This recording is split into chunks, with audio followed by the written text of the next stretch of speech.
going on, everyone? For the longest time, the Utah Jazz and Los Angeles Lakers were trying to work out a trade that would send multiple pieces to the Lakers in exchange for Russell Westbrook, and they also wanted both first-round picks. Now, they had a lot of back and forth, a lot of push-pull. Ultimately, no deal ended up happening, and Bojan Bogdanovic ended up being traded to the Detroit Pistons for just a lesser package, right? And it really just kind of highlighted that the value of these guys weren't what the Utah Jazz were trying to get out of the Lakers. And many people in hindsight looked at it as good. I'm glad the Lakers didn't do that deal because they would have gotten fleeced. And credit Rob for not just making that deal. Now, could Mike Conley, Bojan Bogdanovic, and like a Rudy Gay or, a Beasley, something along those lines worked well with this team? Possibly. It definitely would have gave you more shooting, more flexibility, more versatility. But one, I don't think it would have taken you to the next level, as well as I don't think it was worth what they wanted. You're taking on Mike Conley's long-term salary.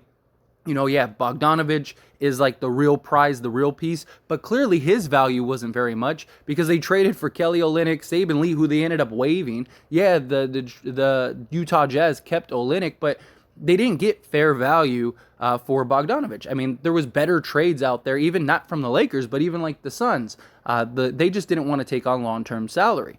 So Mike Conley, long-term salary, Bogdanovic, the real prize, and then, Rudy Gay, or if you could have gotten Beasley, then that would have been solid, right? A nice young piece. I think the Lakers would have given up one first, but I don't think they wanted to give up, all their assets to go do it, and it just wasn't worth it. But we have revealed what Utah was willing to compromise on and the package that Utah was offering the Lakers. Now, the Lakers wanted Vanderbilt. Utah didn't want Vanderbilt or didn't want to give up Vanderbilt, which is understandable, right? Young, versatile wing who was really good. He played great for them in their first game. Utah actually won their first game of the season, which was pretty solid.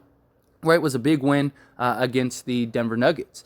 So, again, they beat a solid team, a team that many believe is the third best team in the West. But the package that Utah was willing to give up to the Lakers turned out to be Mike Conley, Bojan Bogdanovic, Rudy Gay, and a 2023 first-round pick for Russell Westbrook, 27 and 29 pick, right? Now, many of you might hear that and go, well, why wouldn't the Lakers do that? You're getting a 2023 pick. Maybe you have a chance to go get Victor Wembanyama. Why? Why wouldn't they do that? First off, the Utah Jazz aren't going to give up their first-round pick. Very likely they're going to give up, the Minnesota pick, right?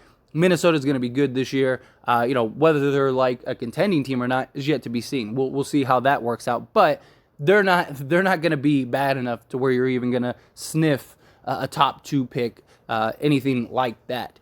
So you're not getting the quality 2023 pick. I think if the Lakers could have gotten the Jazz 23 pick, I think they would have done that deal. I think they would have said, all right, well, hey, if we can end up getting one of these young guys, especially the Lakers scouting department and everything, they're great. That's very solid. But, if we get the 25th pick, we might get a quality, decent role guy one day, but it's not going to help us now, and we need pieces that can help us now. It'd be nice to get some pieces that help us now and the future, but it's just unrealistic to do a deal like that, move off of Westbrook, move off of both of your future picks. A great example would be the whole Brooklyn Nets thing, right? They end up trading their picks, and look who it turned out to be, right? And it's just I understand that the Lakers shouldn't value 5-7-year draft picks, but you can't just give them away. You can't just say, here you go. We don't, it's 5-7 years from now. We'll worry about that later, because then that time's going to be here before you know it. And if you're in a bad position and you don't have any picks, then all you're doing is helping other teams. All you're doing is helping them get better, and you're still stuck in the same place. We've seen lots of teams be in purgatory for 10 plus years because they gave away all their assets. They traded everything, and they're never able to get over that hump for years. Now the Lakers would have, they have a pick swap this year. They will get pieces along the way, but unless every single one of those is a home run, which the Lakers scouting department is incredible, but still, it's one of those things where it's just, how many stars are you going to get with late picks? Because the Pelicans are going to be better than the Lakers, so Pelicans are probably swapping those picks, and it's just all right, so we're giving up we're giving up all of those guys. We're getting maybe rotation guys. You're not going to win and get back to prominence with just a bunch of rotation guys. Now, if Utah was willing to give up, their 2023 pick for like future picks, future assets down the line, then yeah, sure. But that wouldn't make any sense for Utah, right? They're a rebuilding team now. The idea is like you're not going to be a rebuilding team in 2027, 2029, and hopefully you're banking on the Lakers being dysfunctional and the Lakers being a rebuilding team. So hopefully if you're Utah, you're really good.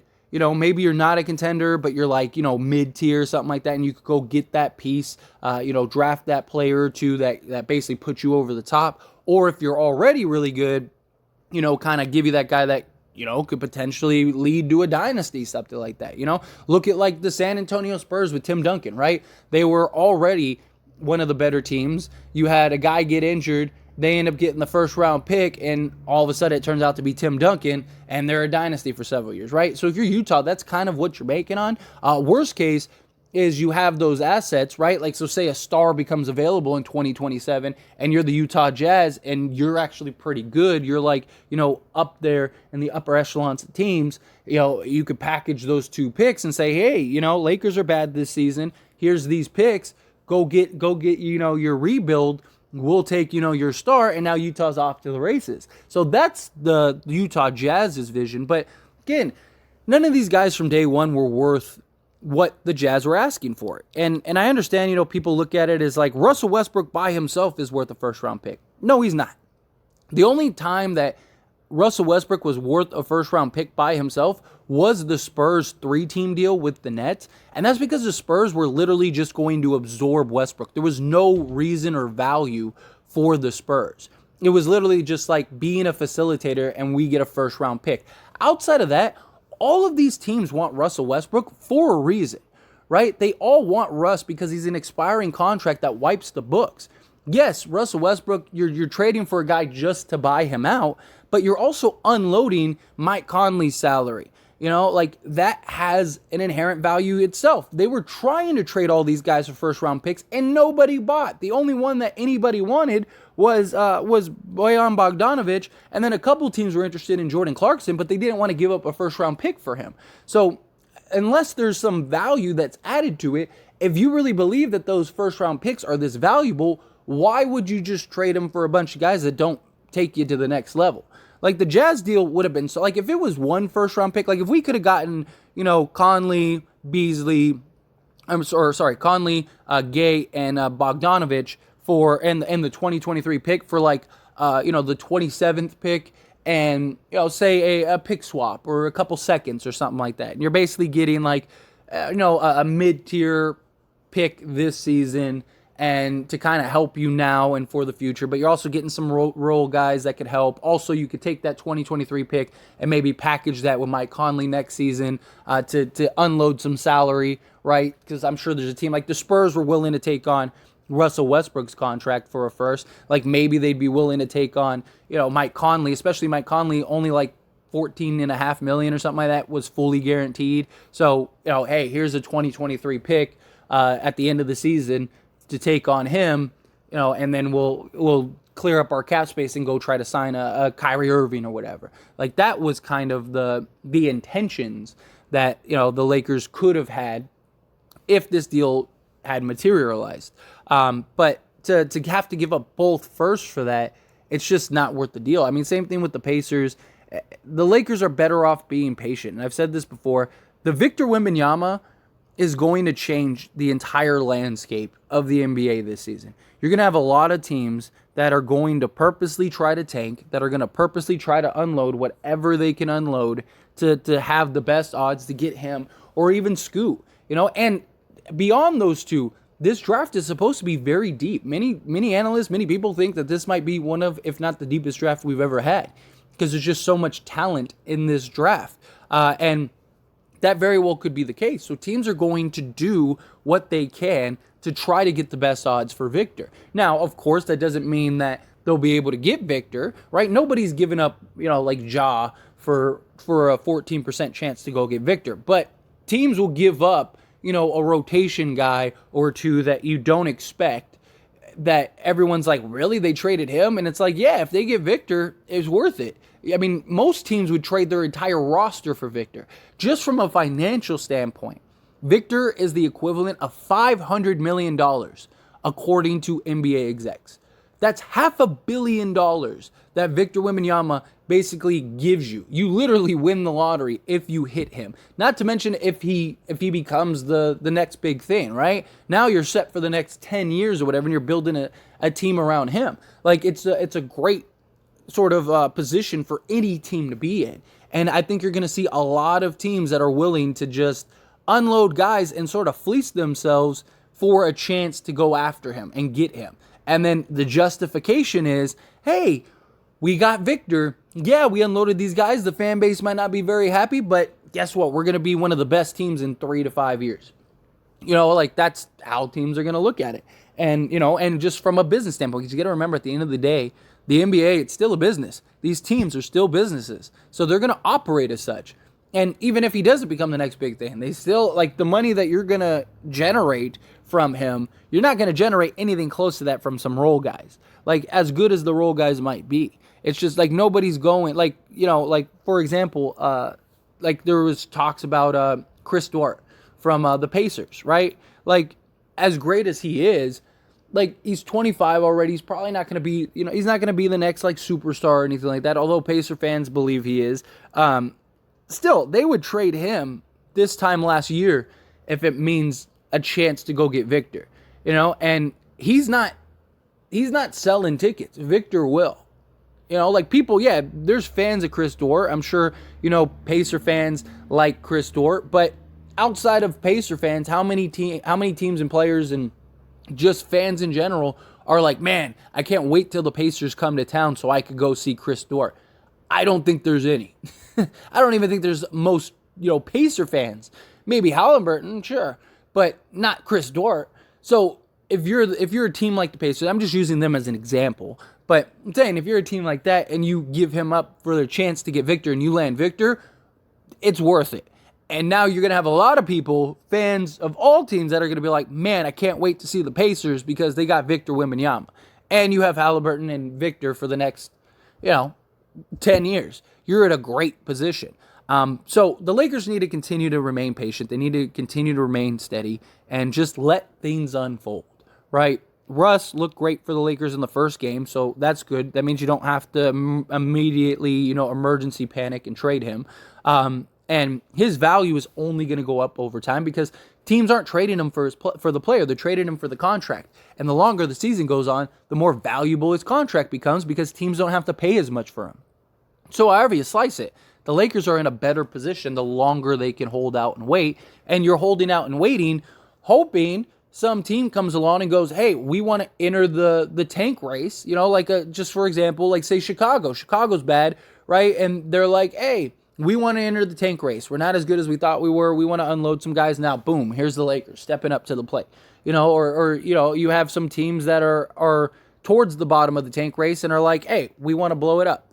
The Lakers will have options for Russell Westbrook. They just got to remain patient, remain steady, remain calm, let the cards unfold, let things fall where they may. And I do think that the Lakers will end up landing a really solid player. I think they'll end up landing a really solid piece that could, help this year and hopefully in the future. Hopefully it's not just a trade that only helps this year and it's like you gave up all your assets for, a rental.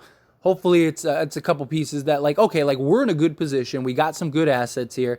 They're going to help us this year. Even if we don't win this year, we know what our core is and we can build around our core next year, right? And I know a lot of people feel like the Pacers deal is that. I personally don't think so. I mean, Miles Turner is already hurt. He got hurt in shoot around. So it's like that goes into all the things that I've been saying, all the fears that I've had. If the Pacers come down, like if the Pacers came to Lakers tomorrow and were like, hey, we'll take Russell Westbrook and and give us a pick swap in a couple seconds and we'll trade you Buddy Hield to Miles Turner. I think the Lakers would do that. I think the Lakers would do it immediately because now the risk reward isn't as bad, right? So if Miles Turner can stay healthy and it was just like a little tweak and he's back and things are right and he can stay healthy this season, then it's a positive, right? It's good. And you get a sharpshooter and Buddy Hield. Okay, cool. That's great. But if you're giving up all your assets, the risk outweighs the reward because now you have nothing. And if this doesn't work, Miles Turner can't stay healthy, Buddy Hield isn't shooting an elite percent, then you're basically stuck. This is your team for the next, 3+ years. Miles Turner wants $20+ million. If you trade for him, you have to give him that because you have no choice. You can't run the risk of him walking. So now you have no leverage in contract negotiations against Miles Turner. So now you're stuck. And if he can't stay healthy, I mean, the dude's played around like 45 games a season the last 2 seasons. So if that's basically another Anthony Davis, right? So now you have 2 guys last year that only played around 40 games last season. That's not a good position to be in. And if Miles Turner walks or can't stay healthy, now you got LeBron James, Anthony Davis, and Buddy Hield. Like, you're in trouble. It's a big problem. But anyway, as always, this is a discussion, so I want to hear from you. Let me know your thoughts and opinions down in the comment section below. What did you think of this information? What did you think of the Utah Jazz proposal? Do you love it? Do you hate it? Do you think like the Lakers should have done it? Do you think they shouldn't have? Again, personally, I'm glad the Lakers didn't. Clearly, we saw what the value was for Bojan, and it wasn't anywhere near what the Jazz were asking from the Lakers. So it's just it was. I'm glad the Lakers didn't do it. As nice as it would have been to have Bojan, it worked out for the better. And who knows? Maybe we could get him in the offseason, right? He becomes a free agent. Detroit could always extend him, but they're a young team, so maybe they don't. And maybe we can get him for free next season. So just something to keep in mind. But again, good, bad, ugly, somewhere in between. Let me know down in the comments.